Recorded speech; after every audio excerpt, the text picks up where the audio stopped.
Back to my YouTube channel JK tutorial. Students, हम कर रहे थे क्लास 8 की साइंस का chapter crop production and management और आज का हमारा टॉपिक है इरिगेशन। मेथड्स ऑफ इरिगेशन कौन से होते हैं, वो ट्रेडिशनल और मॉडर्न मेथड के बारे में भी हम डिस्कस करेंगे। साथ ही हमारा टॉपिक होगा प्रोटेक्शन फ्रॉम वीड्स। हम अपने प्लांट्स को, अपनी क्रॉप्स को जो है वो वीड्स से कैसे प्रोटेक्ट करें।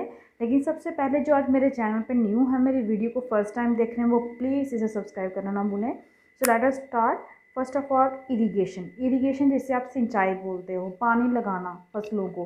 जितनी भी लिविंग बींग्स हैं उनको वाटर चाहिए रहने के लिए, जिंदा रहने के लिए। वाटर जो है बहुत ही इंपॉर्टेंट है प्रॉपर ग्रोथ और डेवलपमेंट के लिए। वाटर जो है वो एब्जॉर्ब होता है। प्लांट कैसे एब्जॉर्ब करते हैं? By their roots. पानी के साथ साथ मिनरल्स और फर्टिलाइजर्स जो हैं वो भी एब्जॉर्ब करते हैं। प्लांट जो है रूट्स में पानी के साथ साथ क्या एब्जॉर्ब करते हैं? मिनरल्स और फर्टिलाइजर्स भी एब्जॉर्ब करते हैं। प्लांट्स के अंदर नियरली 90% तक क्या होता है? वाटर ही होता है। वाटर बहुत ही इसेंशियल है हम सभी के लिए, क्योंकि मोस्टली फॉर प्लांट्स के लिए कि जो जर्मिनेशन होती है सीड्स की, वो नहीं हो सकती ड्राई कंडीशंस में। जैसा कि हमने पहले ही किया था सोइंग ऑफ सीड्स में, कि बीज को बोने से पहले उसे वाटर में 1 दिन के लिए डिप करके रखा जाता है। ठीक है, तो अगर ताकि वो जर्मिनेट हो सके। तो अगर ड्राई कंडीशंस होंगी, पानी नहीं होगा, तो सीड्स की जर्मिनेशन ही नहीं होगी। तो जो न्यूट्रिएंट्स जो डिज़ोल्व हैं वाटर में, वो ट्रांसपोर्ट कैसे होंगे? हर एक पार्ट तक कैसे ट्रांसपोर्ट होंगे? क्योंकि न्यूट्रिएंट्स पानी के अंदर डिज़ोल्व हैं। पानी अगर जाएगा प्लांट्स के अंदर, तो जो भी न्यूट्रिएंट्स हैं प्लांट्स के हर एक पार्ट तक क्या हो जाएंगे? ट्रांसपोर्ट हो जाएंगे।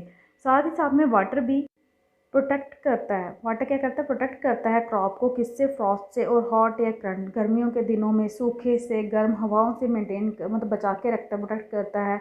मेंटेन करता है मॉइस्चर किसका? सॉइल का, ताकि हेल्दी क्रॉप की क्या हो? ग्रोथ हो। फील्ड्स को इसीलिए हमें क्या करना पड़ता है? वाटर रेगुलरली करना पड़ता है, कि फील्ड में खुद ब खुद पानी तो आएगा नहीं खेतों में, तो खेतों को क्या करना पड़ता है? पानी लगाना पड़ता है। तो जो सप्लाई होती है वाटर की क्रॉप्स को, एक रेगुलर इंटरवल्स के बाद, डेली तो हम पानी लगाते नहीं हैं, हो सकता है 8 दिन के बाद, 10 दिन के बाद या 15 डेज़ के बाद जो है एक रेगुलर इंटरवल रखा गया होता है हर एक क्रॉप के लिए। तो जो हम ये इंटरवल में क्या करते हैं? सप्लाई करते हैं वाटर की किसको? क्रॉप्स को। उसे हम कहते हैं इरीगेशन। मीन्स इरीगेशन को आप क्या डिफाइन करेंगे? The supply of water to crops at regular interval of time is called irrigation. और जो टाइम और फ्रीक्वेंसी होती है इरीगेशन की, वो चेंज होती है हर एक क्रॉप के लिए। आप नहीं बोल सकते आप वीट के लिए भी वही लगाओगे, पैडी के लिए भी, राइस के जो प्लांट है उनके लिए भी सेम प्रोसेस होगी, ऐसा नहीं है। सॉइल पे भी डिपेंड करता है, सीज़न टू सीज़न भी डिपेंड करता है। मीन्स अगर हमें किसी की सिंचाई करनी है प्लांट्स की, पहले देखने पड़ते हैं कौन से टाइप के प्लांट हैं, सॉइल कैसी है वहाँ की, सीज़न कैसा चल रहा है। समर में जो फ्रीक्वेंसी होती है वाटरिंग की हाई, हमें ज़्यादा पानी देना पड़ता है प्लांट्स को। ऐसा क्यों? कि क्यों हो? क्या ऐसा हो सकता है कि जो इवापोरेशन हाई होने के कारण जो वाटर का जो लेवल होता है सॉइल्स में वो कम हो जाता है, क्योंकि जो पानी जो है इवापोरेट हो जाता है सॉइल से और लीव से, इसीलिए ज़्यादा सिंचाई करनी पड़ती है गर्मियों के दिनों में। क्या ये इसका कारण हो सकता है? और इसी में हमारा नेक्स्ट सब टॉपिक है आपका सोर्सेस ऑफ इरिगेशन। इरिगेशन सिंचाई के कौन से साधन हैं? जो सिंचाई के साधन हैं वो वेल्स भी हैं, ट्यूबवेल्स भी होते हैं, पोन्ड्स होते हैं, आपकी लेक्स, रिवर, डैम्स और कैनाल्स होते हैं। डिपेंड करता है कौन से एरिया पे। कई लोग कुओं से करते हैं, कहीं तालाब से, कहीं झीलों से, कहीं रिवर से, कहीं डैम से और कहीं नहरें होती हैं सिंचाई करने के लिए। तो फर्स्ट ऑफ ऑल आपके हैं ट्रेडिशनल मेथड कौन से थे इरिगेशन के? जो पुराने मेथड में क्या था? जो वाटर होता था वो वेल्स में प्रोवाइड होता था, अवेलेबल होता था। जहाँ लेक्स होते थे, जहाँ कैनाल्स जो होते हैं वो लिफ्टेड होते हैं थे अलग अलग मेथड से, अलग अलग रीजन्स में, और उन्हीं से पानी जाता था कहाँ पे? फील्ड में। और कैटल या ह्यूमन लेबर यूज़ होती थी इन मेथड्स में। तो ये मेथड जो बहुत ही चीप थे और लेस एफिशिएंट थे, यहाँ पे बहुत सारी लेबर लग जाती थी, बहुत सारी मेहनत करनी पड़ती थी। और कौन से ट्रेडिशनल वेज हैं? एक तो है आपका मोट पुली सिस्टम और दूसरा है आपका चेन पंप।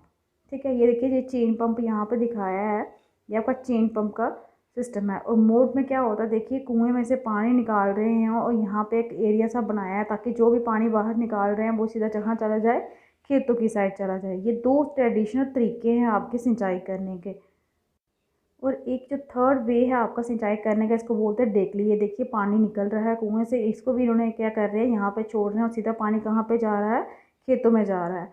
और फोर्थ वे है आपका राहत। राहत में क्या होता है, लेवल सिस्टम होता है। यहाँ पे देखिए, यहाँ पे फिगर में दिखाया गया है आपको राहत में। ये क्या कर रहा है, पानी कौन सिंचाई, वहाँ से पानी निकल रहा है लेकिन चला कौन रहा है इसको, ये एक देखिए बैल यहाँ पे बांधा गया है, ये इसको घुमा रहा है, उससे वहाँ पे पानी बाहर निकल रहा है। पंप्स जो हैं वो कॉमनली यूज़ होते हैं लिफ्टिंग करने के लिए वाटर को। डीजल हो गया, बायोगैस हो गया, इलेक्ट्रिसिटी हो गई, सोलर एनर्जी, ये सब यूज़ होते हैं रन करने के लिए इन पंप्स को। जैसे कि यहाँ पे देखिए, यहाँ पे डीजल नहीं, यहाँ पे एक बुल का बोल सकते हो, जब बैल का बोल सकते हो, उसका यूज़ किया गया है पानी निकालने के लिए। तो ये तो बात है आपके ट्रेडिशनल मेथड्स कौन कौन से थे आपके सिंचाई करने के। अब हम बात करते हैं मॉडर्न मेथड्स कौन से हैं इरिगेशन करने के, सिंचाई करने के। जो मॉडर्न मेथड है इरिगेशन का, वो हेल्प करता है यूज़ करने में वाटर को इकोनॉमिकली। मेन जो मेथड है उसका सबसे पहले स्प्रिंकल।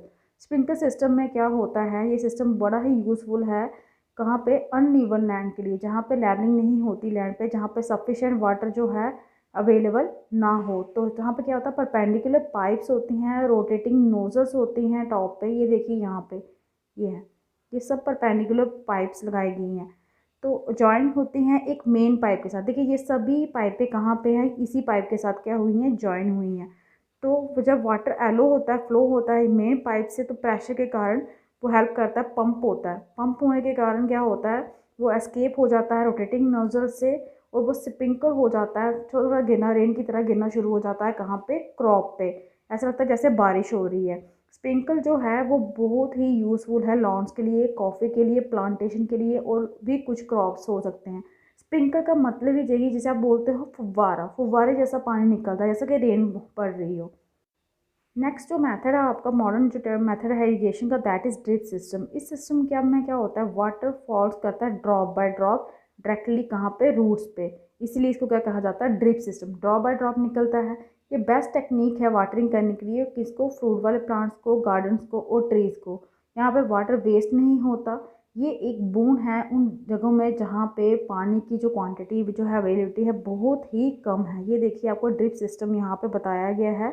ये भी पाइप सेम वैसा लग रहा है, जस्ट यहाँ पर स्प्रिंकल यूज़ नहीं किए गए, यहाँ पे ड्रॉप बाय ड्रॉप, ये देखिए सीधा रूट्स में, इनका पाइप्स का कनेक्शन सीधा कहाँ पे है, रूट्स में दिखाया गया है।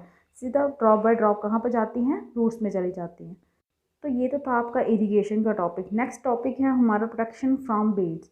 हमें पता है कि जब हमने कोई भी क्रॉप लगाए होते हैं तो बीच में क्रॉप के कुछ अनवांटेड प्लांट्स आ जाते हैं जिनको आपने बोया ही नहीं होता। वो जो अनवांटेड प्लांट्स होते हैं उन्हें आप वीड्स कहते हैं।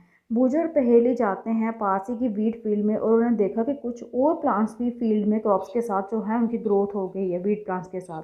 बड़ी सारी फील्ड में क्या होता है, अनडिज़ायरेबल जो बोलिए जो अनवांटेड प्लांट्स जो हैं वो नेचुरली ग्रो कर जाते हैं, किसके साथ में, क्रॉप के साथ में। इन्हीं अनडिज़ायरेबल जो अनवांटेड प्लांट्स को हम क्या कहते हैं, वीड्स कहते हैं। इन वर्ड्स को आपने अंडरलाइन करके रखना है। मीन्स वीड्स आपके क्या होते हैं, अनवांटेड प्लांट्स होते हैं। तो रिमूवल जो है वीड्स का, उसे हम कहते हैं वीडिंग। मीन्स वो प्रोसेस जिसमें हम रिमूव करते हैं वीड्स को, उस प्रोसेस को बोलते हैं वीडिंग। वीडिंग बहुत ही नेसेसरी है क्योंकि वीड्स जो हैं ये compete करते हैं क्रॉप प्लांट्स के साथ, क्योंकि इनको भी क्या चाहिए है, तो ये भी प्लांट है, इनको भी वाटर चाहिए, न्यूट्रिएंट्स चाहिए, स्पेस चाहिए, लाइट चाहिए। तो ये उनके क्रॉप के हिस्से की वाटर, न्यूट्रिएंट, स्पेस और लाइट जो होती है वो क्या करते हैं, यूज़ करते हैं। और इससे क्या होता है, अफेक्ट होता है किसकी ग्रोथ पे, क्रॉप की ग्रोथ पे। कुछ वीड्स जो हैं वो इंटरफेयर करते हैं हार्वेस्टिंग में भी, और जो पॉइजनस होते हैं एनिमल्स और ह्यूमन बींग्स के लिए। कुछ फसलों को जैसे हम जाके जानवरों को भी डाल देते हैं घास वगैरह, तो ऐसे ही अगर पॉइजनस वीड्स होते हैं जो किसके लिए खतरनाक हो सकते हैं, एनिमल्स के लिए भी और ह्यूमन बींग्स के लिए भी। तो इसीलिए फार्मर अडॉप्ट करते हैं, बड़े सारे तरीके से रिमूव करते हैं वीड्स को और कंट्रोल करते हैं उनकी ग्रोथ को। टिलिंग होती है सोइंग से पहले क्रॉप्स की, ये हेल्प करती है। अपरूटिंग और किलिंग ऑफ वीड्स ये पहले ही ख़त्म हो जाती है। तो उसके बाद ड्राई अप किया जाता है, मिक्स किया जाता है सॉइल के साथ। तो बेस्ट टाइम जो होता है रिमूवल ऑफ वीड्स का, वो कब होता है, जब क्या करते हैं, ये प्रोड्यूस करते हैं फ्लावर्स और सीड्स। तो जो मैनुअल है वो रिमूव करता है क्या, फिजिकल रिमूवल किसका करता है, वीड्स का।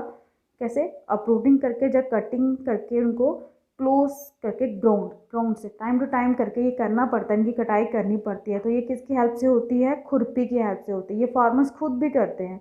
एक सीड ड्रिल जो है वो भी यूज़ की जाती है निकालने, जड़ों से निकालने में, किनको, वीड्स को।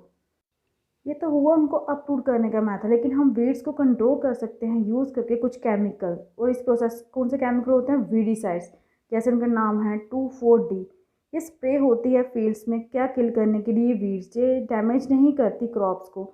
जो वीडीसाइड्स होते हैं उनको डाइल्यूट किया जाता है, वाटर में डिज़ोल्व किया जाता है कुछ मात्रा तक, उसके बाद स्प्रे की जाती है उनकी फील्ड में। किसके साथ? स्प्रे के साथ। आपने देखा होगा खेतों में जो फार्मर्स होते हैं स्प्रे करते हैं, स्प्रे पंप लगाया होता है उन्होंने पीछे, वो स्प्रे करते हैं।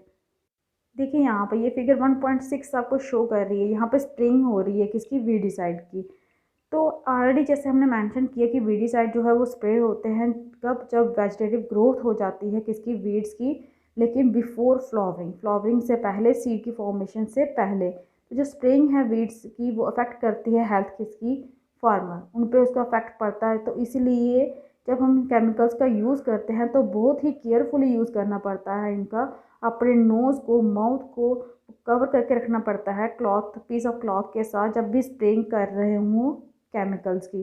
फार्मर्स को इन चीज़ों का ध्यान रखना पड़ता है, जैसा कि हमने अभी भी देखा यहाँ पर फिगर में कि फार्मर ने देखिए अपने माउथ को, नोज को क्या किया हुआ है? कवर करके रखा होता है। तो ये तो था आपका आज का टॉपिक, जिसमें हमने मेथड्स पढ़े हैं इरिगेशन के, साथ ही प्रोटेक्शन फ्रॉम वीड्स किया है। आई होप कि आपको अच्छे से समझ आ गया होगा। अगर आपको मेरी वीडियो अच्छी लगी हो तो प्लीज़ इसे लाइक कीजिए, शेयर कीजिए और मेरे चैनल को सब्सक्राइब कीजिए। आज के लिए इतना ही। Thank you.